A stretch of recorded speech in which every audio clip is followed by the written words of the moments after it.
大家好，我是静。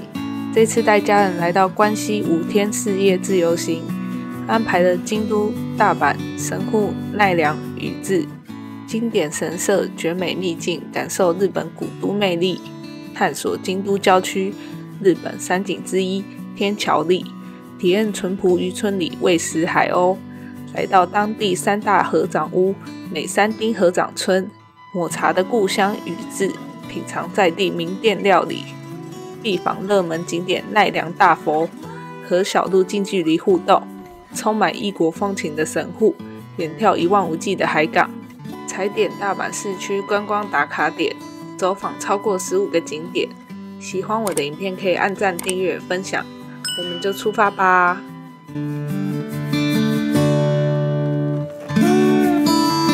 出发京都、大阪自由行之前，我选择搭乘旅部的机场来回接送服务。旅部有3大特点：一、轻松直达机场，不用辛苦拿行李搭乘大众交通工具；二、提供计时包车，点到点接送，共乘服务，尤其是搭乘长途接送，价格大约是一般机场接送的7到8折，共乘价格更便宜。3. 只要提前预约，再难到达的景点都有司机愿意载。而我这次搭乘的感受，司机大哥都亲切有礼貌，推荐给大家。有需要的观众可以下载旅部 App， 在 App 的注册页输入专属推荐码静 TV 2024，系统就会送300元乘车金到注册的信箱哦。有效期限直到2025 3月20号。资讯栏都有下载的 App 连结，影片就开始吧。大家好，我是静，我又来到了关西了。这一次是安排京都、大阪、神户、奈良，还会去宇治，所以是4都全览。这一次会走访更多精彩的景点，行程我都会放在下面说明栏。今天的话，先去京都，只住2晚京都、2晚大阪，就出发吧。这次也是搭乘哈利卡，是在 KKday 上面买好票，然后听说现在换票机器增加白色，右边有一台白色的机器。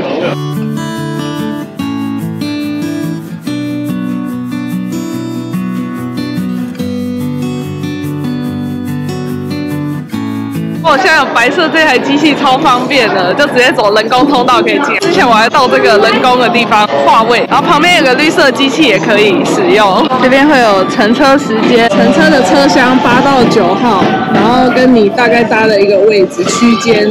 哈利卡的车来了，平日没有很多人哎。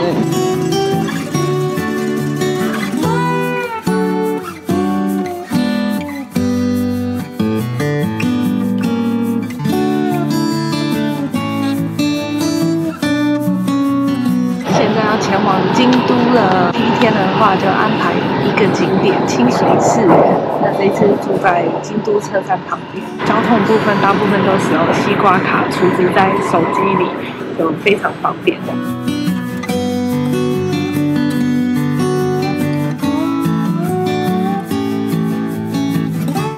第一天从京都车站搭乘计程车前往清水寺，顺走紫安塔、3年坂、金刚寺、八坂神社，前往花见小路、祇园、河原町商圈的方向。京都车站中央口的出口，一出来就可以看到京都塔，它是京都最高的建筑物。那我订的饭店是在另外一个出口，是在西口8条口的方向。那旁边的话都是公车站，也有到清水寺的公车。今天住的饭店京都南京坂饭店，它从京都车站走出来不用1分钟，饭店跟住宅比较多的地方。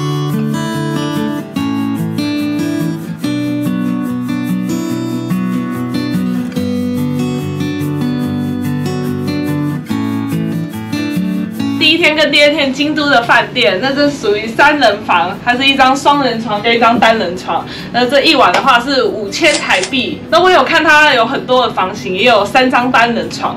它这个地点非常的方便。车站的10楼有拉面小路，这边有非常多品牌的拉面聚集在这边。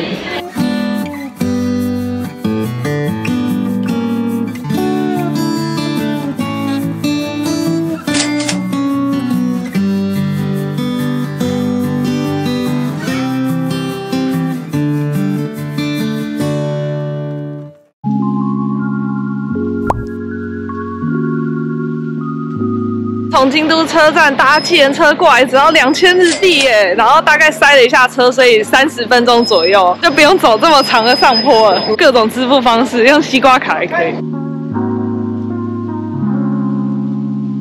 现在是差不多2点半左右，买了一个抹茶冰，1支500日币，走了15分钟，来到了清水寺的入口，就在这边可以买票。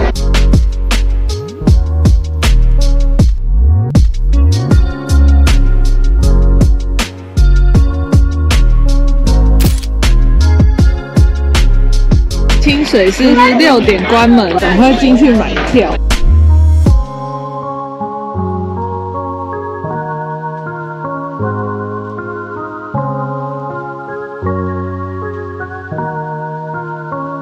大英园非常有名的地主神社，这边还是不能进去。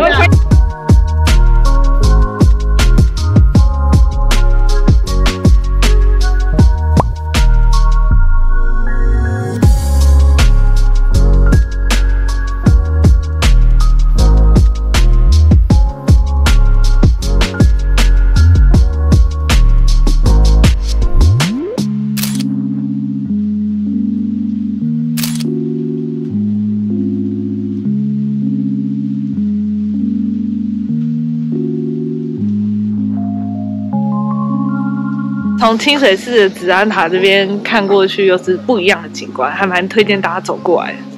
在这里，紫安塔在这边，清水寺在这里，这边都有1000多年以上的历史哎，看到满满的人潮。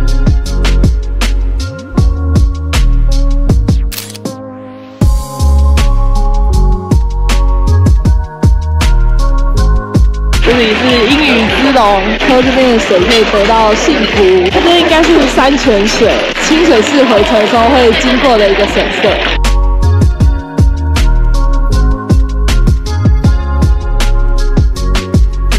清水寺的下方都是用木头去拼接。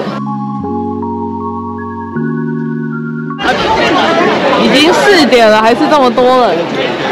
往右转，往产林坂的方向。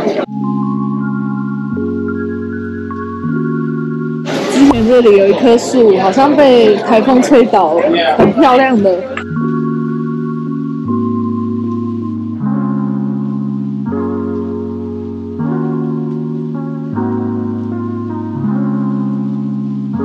这个阶梯让我想到9份的阶梯。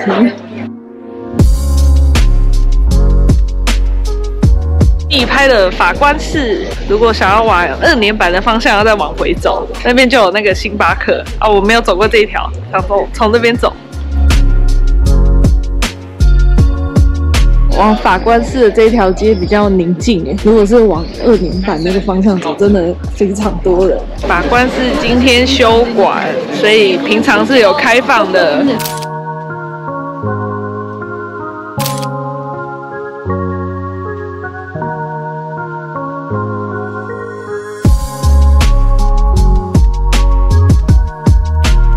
现在来到金刚寺，是色彩很缤纷的神社。3尊猴子，所以叫金刚寺，是捂着耳朵、遮着眼睛跟遮嘴巴的。这里最大的特色就是它的愿望是写在这个彩色的球球上面。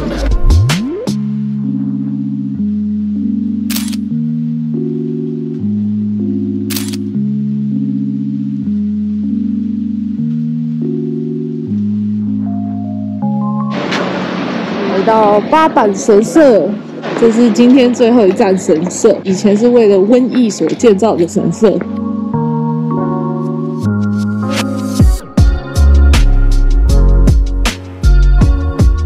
晚上5点就会开灯喽。开灯的八坂神社超美的。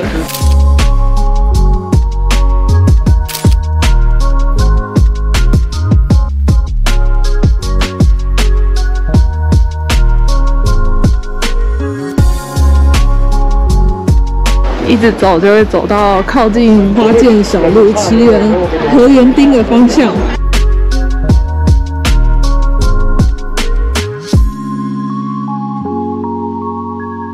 这条路真的很复古耶，晚上还这么的热闹。如果要看艺伎或是歌舞伎表演的话，看旁边也有场次表。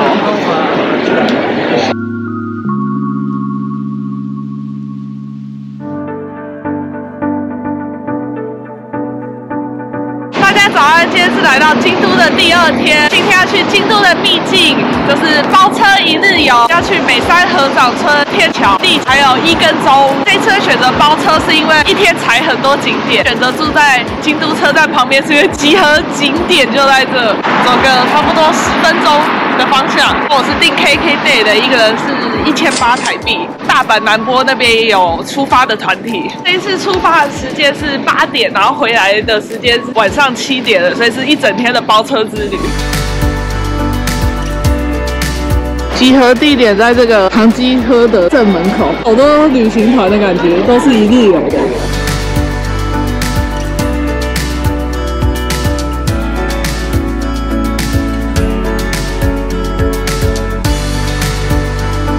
它的1楼呢是用来停船的地方。那早期这个地方呢，这个船运呢非常的兴盛。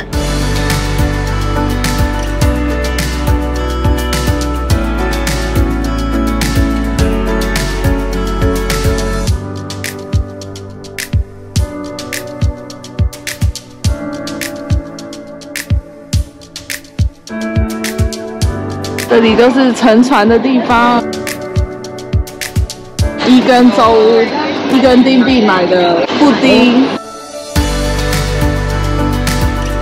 现在来到伊根州屋，有买这个虾味鲜，等下喂海鸥。好，这个搭这一艘船。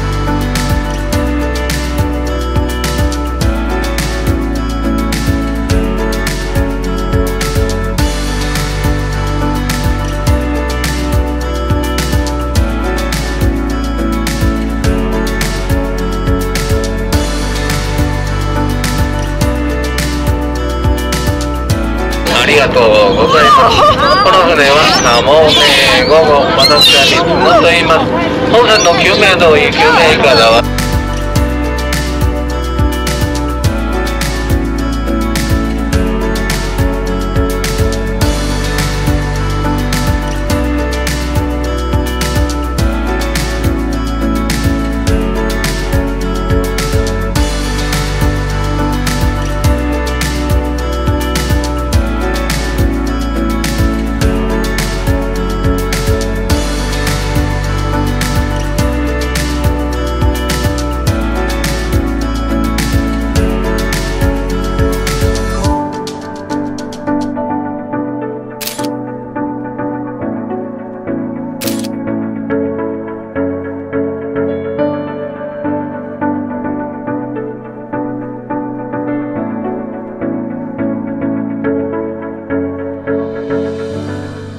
搭完船之后，大概剩10分钟可以逛。然后这边是他们的村庄，村庄真的非常宁静。伊根州屋这边最有名的就是它的冰淇淋会加一点橄榄油，那听说是蛮好吃的。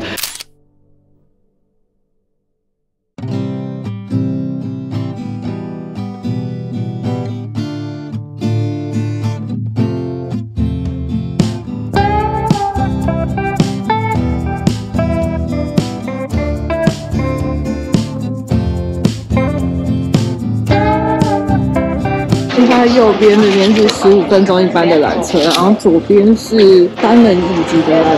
乘坐吊椅时，请站进红色的圆内，向后看确认吊椅位置，伸出右手握住吊椅支柱，扶好坐下后，请立刻抬起双脚。怎么没有安全带？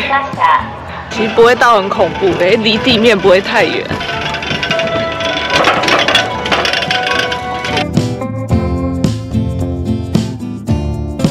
推荐大家可以搭这个宁静的森林，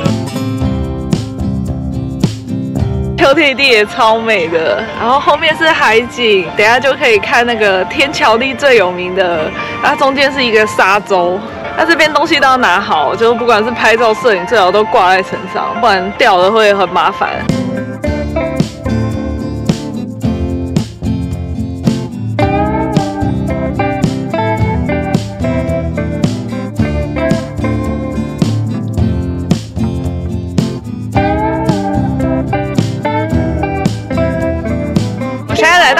桥立跟松岛宫岛并列为日本3大景之一。中间其实是一个3.6公里的沙洲，而中间种的是松树。日本岛的阿苏海跟宫津湾分开。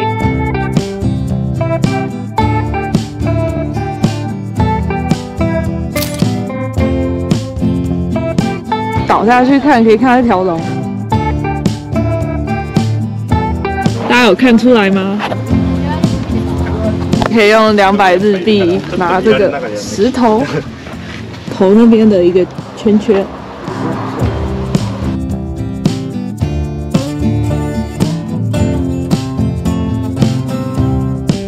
哇，有磁铁，这个磁铁660日币，日本3级。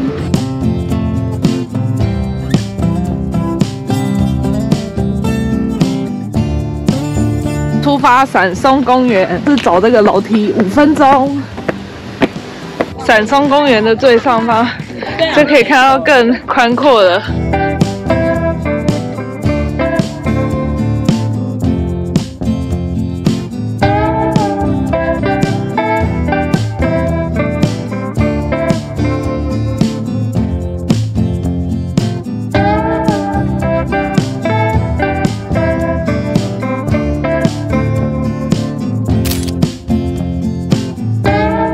伞松公园这边有家老店，那它有限定的哆啦 A 梦往下看的一些吊饰。再往上走，好像有一个神社。30分钟。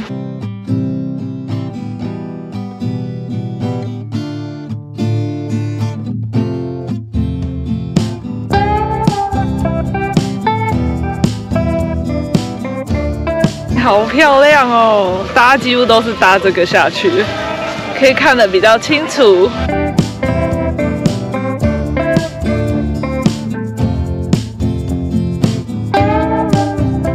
可以搭缆车的地方。天桥立的超市，等一下去看有没有好吃。然后这边最有名的蛤蜊饭应该没有时间吃了，就如果大家有时间来的话，记得可以去吃哦。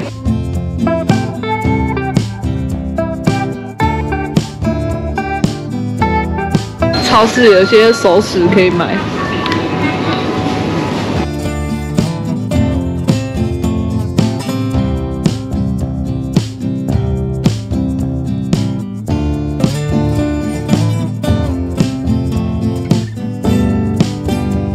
为了要保存食物，夏天呢，他们稻子收割之后呢，他们有的呢就会把它做成各式各样的这个东西。哇，前面就是满满的茅草屋，那如果有自驾的人也可以停这里，走过去还有一段距离。来到位于京都的合掌村，它位于京都的北部，在南丹市，它叫做美山町合掌村。那它已经有100年的历史哦，上面都是用原始的茅草屋制作的，这边冬天也会下雪。总共有50几户人家，30几户的话是这个茅草屋。那这个茅草屋就每40年要重新制作更换一次，村里的人都会到处帮忙。群山环绕的村庄真的很美。美山町合掌村必拍的油桶。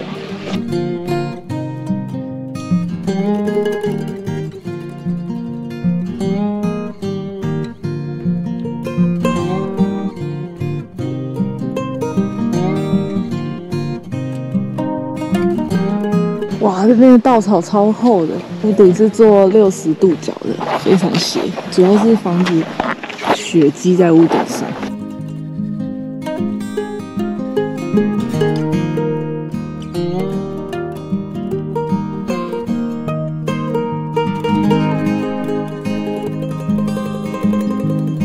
这里可以点冰淇淋来吃，这是国家重要的传统村落保存地。那买到了，那它这边有一个可爱的饼干，茅草屋的饼干。群山环绕，非常安静。准备再回到刚停车的地方去买美山最有名的牛奶。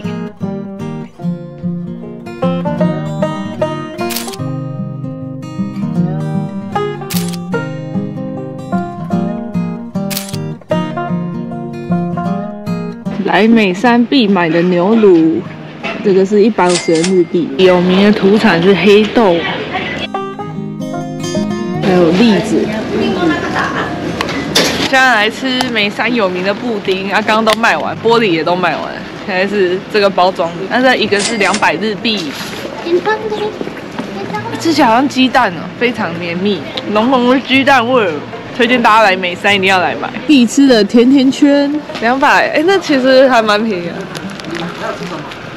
哦，刚出炉了，口感也是绵密型的。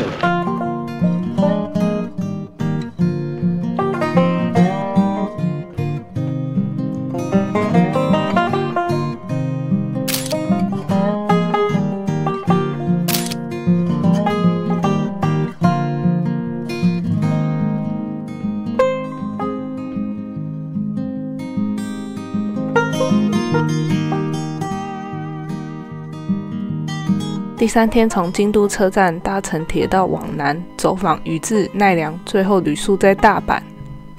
大家好，我是静，今天是来到日本的第3天，所以一早就要出发去宇治跟奈良，会旅宿在大阪。行李我是透过 KKday 订那个 Airport， 就是行李寄送，所以就可以无痛换饭店啦。所以它是早上9点前放在柜台，晚上7点就会到达我大阪的饭店了。那这是我第一次订，所以我也不知道会不会顺利抵达。那一个人的费用大概是400多块台币。现在就要搭到奈良县去宇治，只要半小时。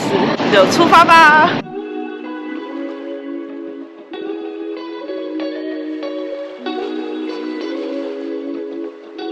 来到宇治了，大概20分钟。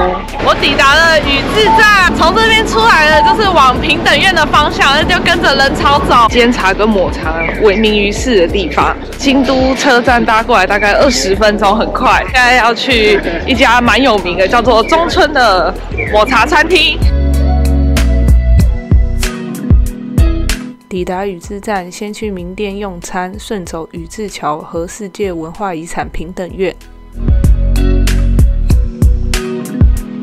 10点才开，已经排满了人。现在是9点半，中村藤吉本店会给一张 QR code， 然后10点开门，可以加来去看一下自己的顺位，这样，所以可以先在附近逛逛。宇治的超市卖了非常多抹茶的伴手礼 ，Toki。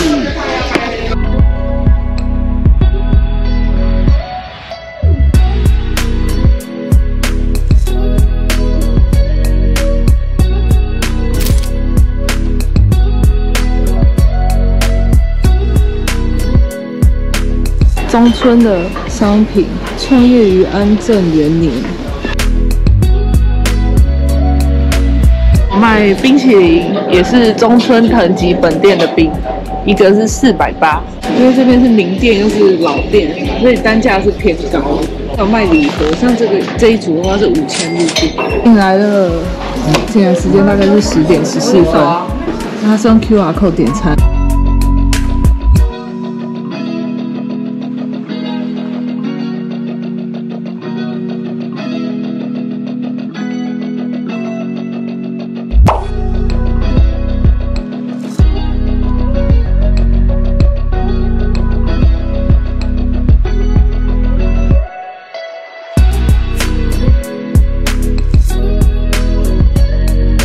点超浓郁的，很好吃哎。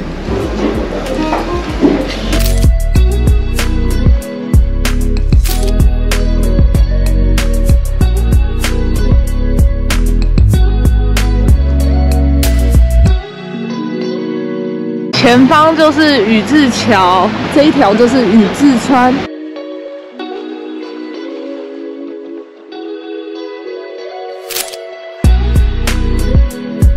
拍完了宇治川跟宇治桥，就要走这边平等院的方向。这间排好多人哦。靠近平等院这边有一间中村的分店，目测看也有人在等。我买到了，那一个人的门票是700日币，如果进去凤凰堂的话是300日币。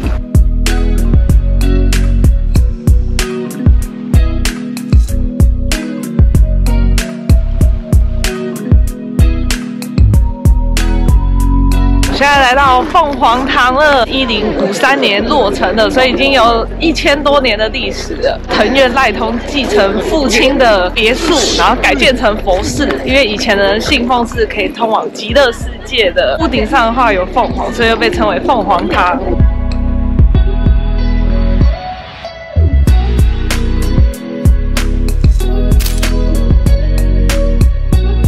平等院里的钟楼，那右边的话是茶坊，刚刚是从这边一路走过来，其实是可以整个绕一圈。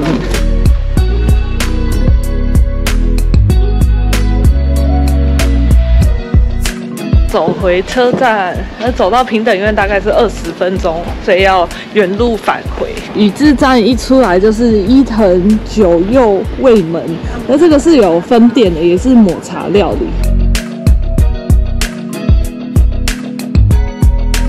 抵达奈良站，坐公车到国立博物馆，顺走奈良公园、东大寺、春日大社，最后原路走回近铁奈良站。奈良站，但它跟我之前去的近铁奈良不一样，它是一个蛮大站的，就是 JR 的。现在要去搭公车，因为巴士上写奈良公园方面，在这边等。就是建议直接下那个国立博物馆那边，因为它在奈良公园旁边。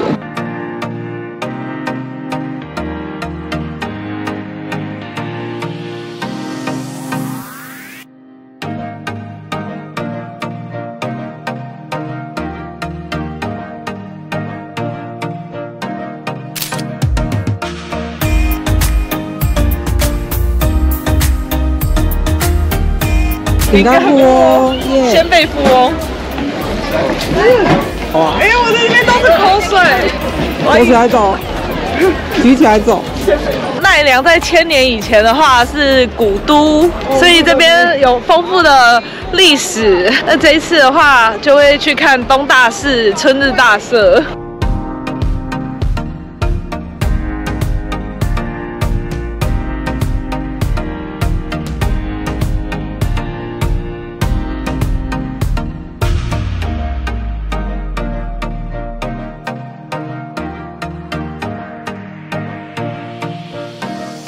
是一样凶哎，大家都在抢饼干、鲜贝，但是它的鲜贝是200块。如果想要好好拍照的话，就可以找在休息的路。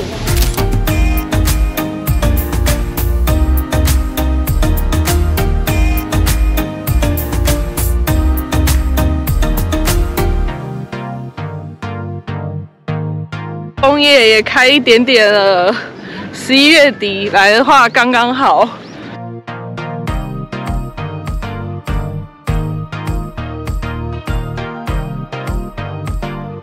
东大寺，那它是全世界最大的木造建筑，1000年的历史哦。那里面有个大佛，我等一下一定要进去看。上次没有来看，很后悔。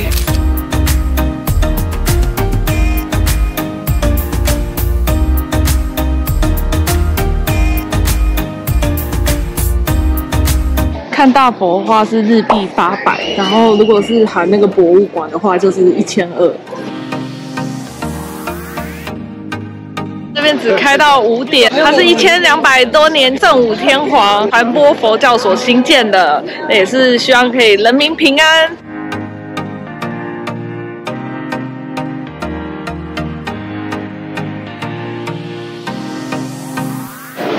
这里供奉18公尺的大佛。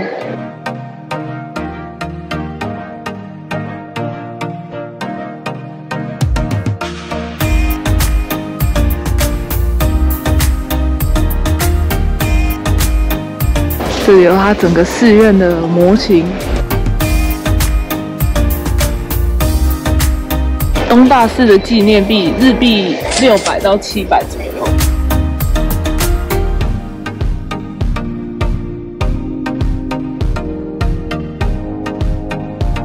这里参拜可以穿越柱子哦。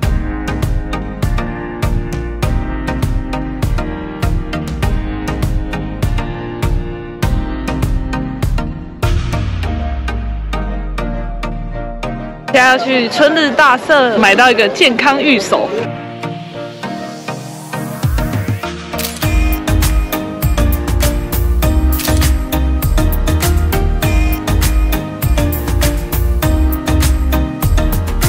觉得落草山附近的路比较温驯。我的那个。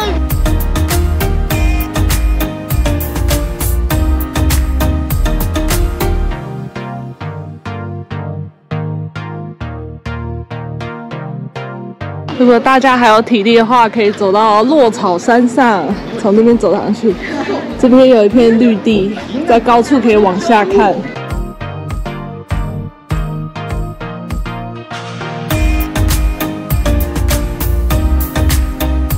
落草山的门票是150块大人，上面感觉很清幽诶。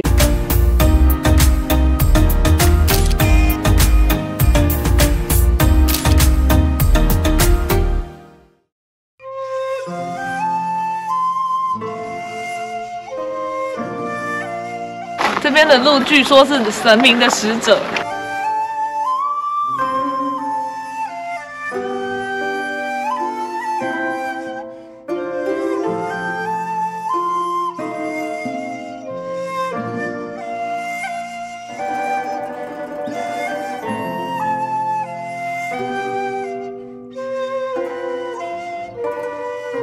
春日大社是日本最多灯笼的地方。春日大社里有大大小小的神社，可以去本殿。大家其实可以慢慢逛，不过这走起来还蛮吃力耶。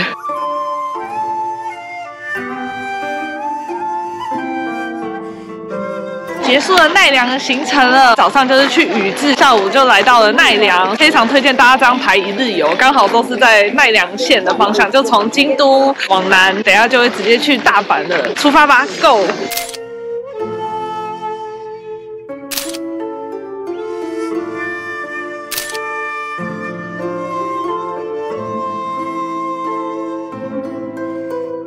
来到了近铁奈良站，那就要从这边去大阪，先在这边吃个饭。上了中古堂，来这边的必吃的麻糬，它是手工捣的。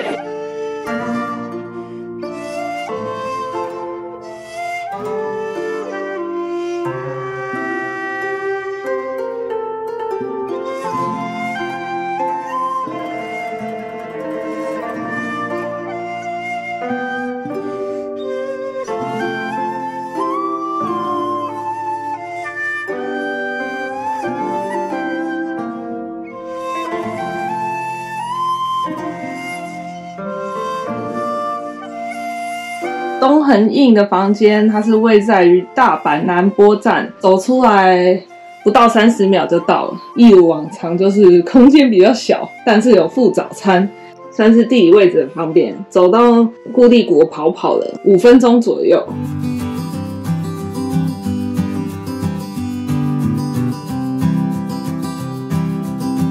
HS 神户三宫站3号月台。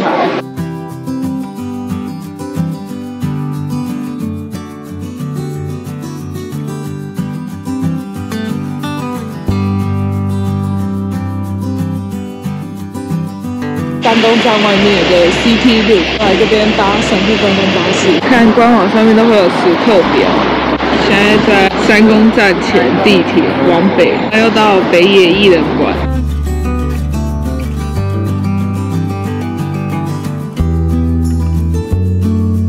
一日乘车券了，那一个人是800日币。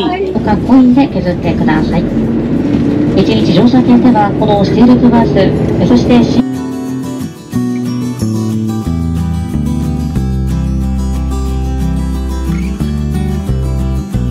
哥哥以前商人的家3手8馆要走这个120米的坡，我说等一下先去封建机织馆好了。经过了富田家，1843年到1917年，现在是那个迎宾馆。北野天满神社到了，它的左边就是封建机织馆，它一直往上走，长长楼梯就可以俯瞰封建机织馆跟神户的景观。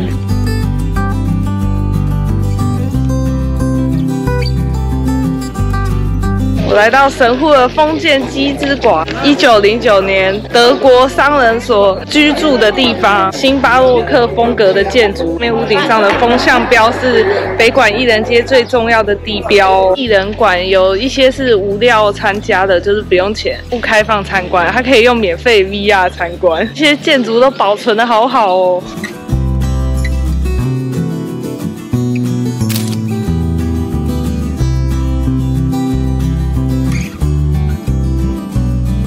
北野天满神社，要走到最上面，听说走一下子就可以看到有绿树成荫，其实蛮好走的。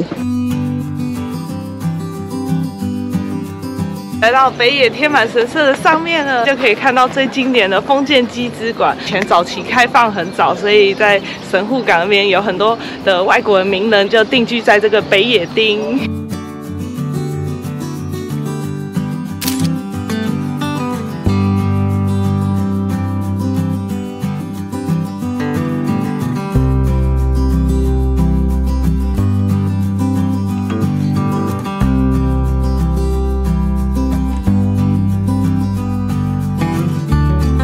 北野町这边都是上坡的路，所以建议还是坐公车上来，或是坐电车上来。买了一支抹茶冰淇淋，这一支550日币，上面写镰仓，很浓郁，跟宇治抹茶一样，超浓郁，偏苦一点点的抹茶。一路上都是下坡。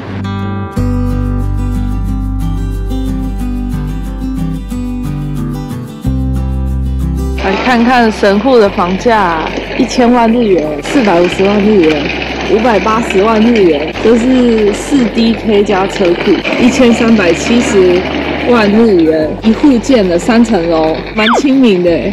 来到森田神社，今天非常热闹哎。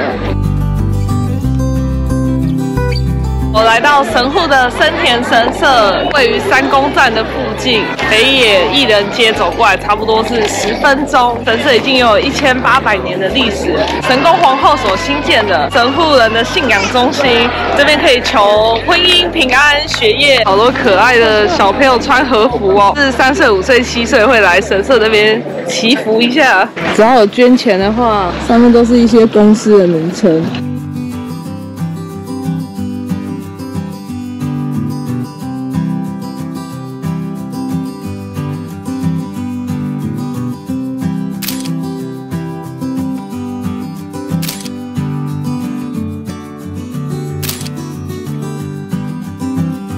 CT 路很难找哎，因为现在这个是地下3宫站前，可是他有说要再走到另外一站。刚从森田神社走到地铁3宫站前往南，这里就可以搭 CT 路，可以到南京町跟美利坚公园，是往神户机场的方向。终于走到正确的道路了，看到神户港灯塔。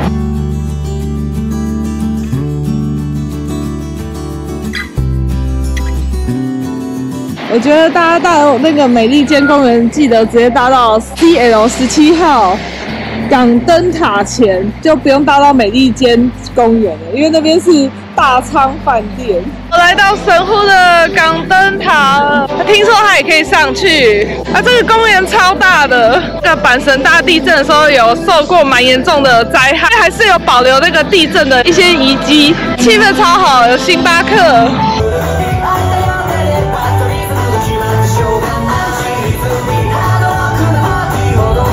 公园里有神户海洋博物馆，有一些餐车，可以买一些食物，可以在中间内用。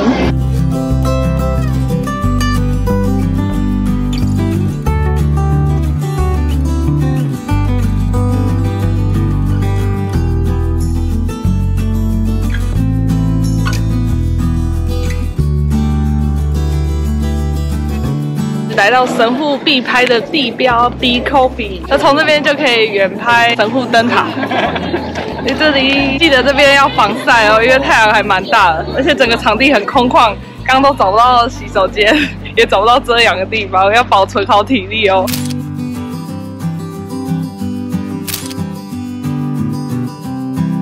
原来神户已经开港了120周年，是明治29年1896年开港的，最早开放的哦。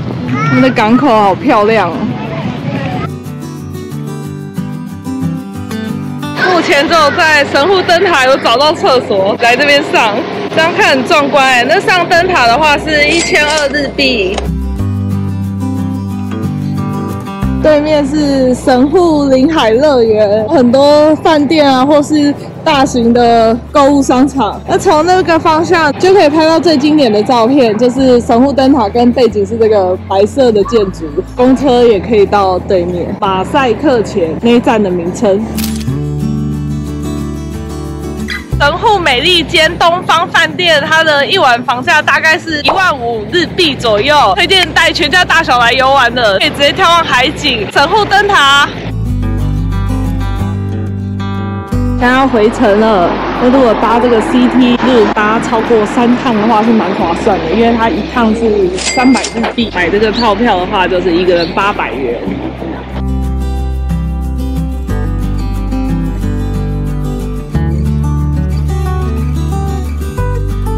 这次就先不逛南京町。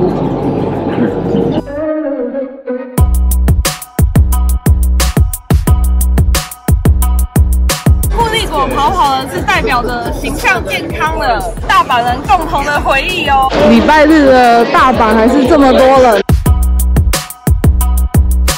名店章鱼烧好多人在排哦，8个是900。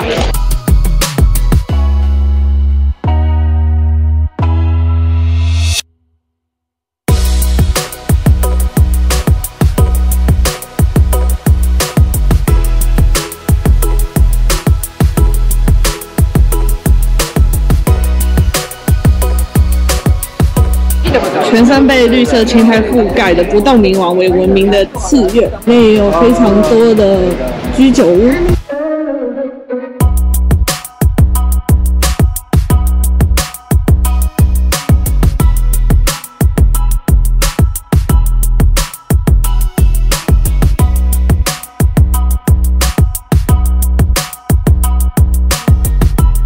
唐吉诃德摩天轮可以坐上去，它是没有门的摩天轮哦，会直接旋转，然后前面可以搭船。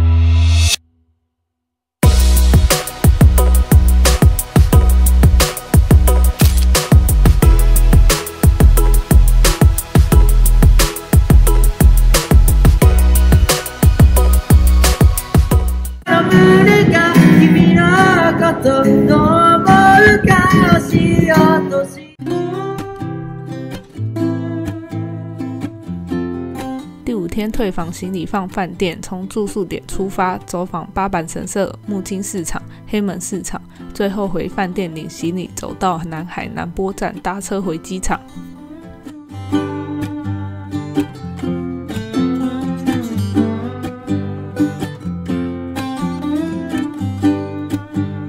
饭店都有提供寄放行李、1万餐厅的地方可以锁住行李，大型的就放在地上就可以。今天是来到日本的第5天，也就是最后一天，来到在饭店附近走路15分钟的千年神社南波大阪神社。最有名的话就是这个狮子头，它可以吸入邪气，吐出好运。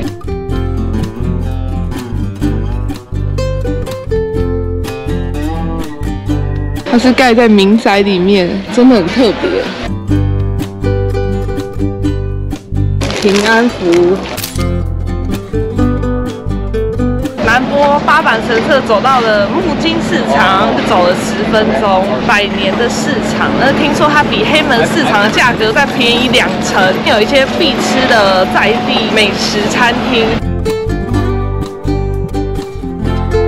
海鲜冻专门店跟木津寿司都是名店，那现在已经排满了人潮，建议大家可以一早5、6点就过来排。川上古鳗烧也是名店，现在看没什么排队了，大家也可以来吃。那边是海鲜冻、木津寿司，这边是鳗鱼烧，然后入口的话是在右边这里，充满了海鲜味道，卖一些生鲜食材的，就是大阪人的厨房。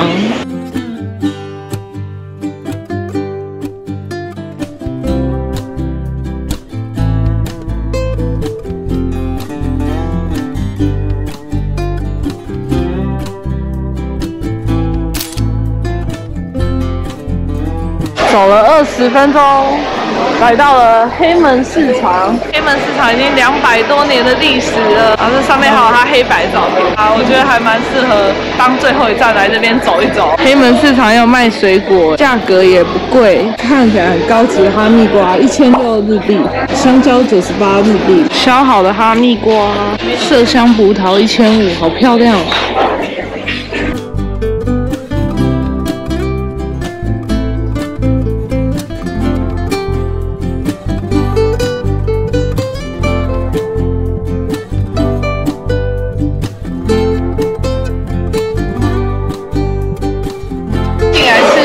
蟹脚，那这一盘是6000日币，人生第一次吃，超香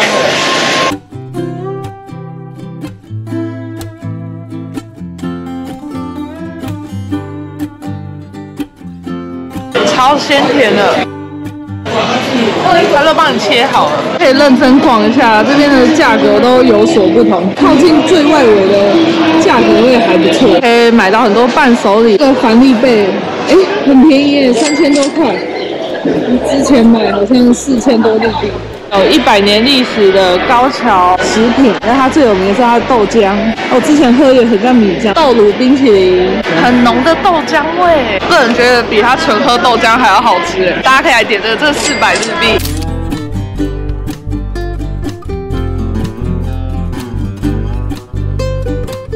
从大阪南波走了7分钟，来到南海南波站。那这个是在高岛屋里面，这里就可以搭回关西机场。那它是属于高架的铁路。来到了南海南波站，就是回关西机场。那它有分2条线，一个是南海特急拉比头，这车头长得像变形金刚，整条是蓝色，最快可以抵达关西机场，大概37分钟。另外一条是南海本线，它也是大概40几分钟可以到，就车票会比较便宜。这个是直接上3楼，旁边那个是直接上2楼，那3楼跟2楼都可以去买票。这里就是3楼买票的地方。那左边的话就是南海本线，右边的话就是南海特急。那南海特急的车票是1300多日币左右，是如果你赶着去机场的话，就可以直接直达。它虽然也可以下凌空城，但是它就是下车就有失效了。现在要搭南海本线，用西瓜卡币进去。现在要搭6号月台急行1.08分的关西空港。本线的话，行李就是在前面这样拿着。如果是搭特急拉低头的话，就有专属的行李置物柜。搭到凌空城，在这边奥莱逛逛。凌空城站内有吃的，然后这一间寄行李一件只要300块。